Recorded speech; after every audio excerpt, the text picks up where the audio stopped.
Detroit finally has a plan to dig itself out of bankruptcy. Facing $18 billion in long-term debt, emergency manager Kevin Orr filed a reorganization plan that calls for cuts to thousands of retirees, banks, and bondholders. The emergency manager has proposed that pension checks for General City retirees be cut 34%. Police and fire retirees would see a 10% reduction in their pensions. The plan is subject to approval by a bankruptcy judge and will likely undergo appeals. But Donald Smith, who worked nearly 30 years as a city detention officer, says any cut to his pension will hurt. He receives an $800 pension check each month. Under Orr's proposal, that would drop to around $500.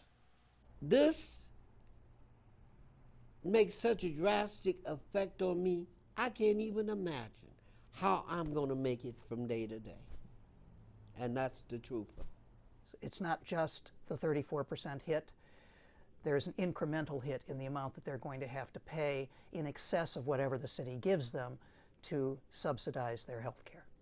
Many creditors are also feeling the squeeze. Orr is proposing to pay them 20 cents on the dollar of the money to which they're owed. While Orr's proposal has ignited strong opposition, it's also eased some fears for now. City-owned art at the Detroit Institute of Arts is spared under the plan thanks in part to money being offered by the state and private donations.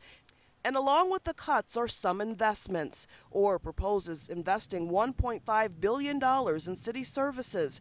This means more funding to improve police, fire, lighting, and blight removal. City retirees like Smith are expected to put up a fight. And I'm angry.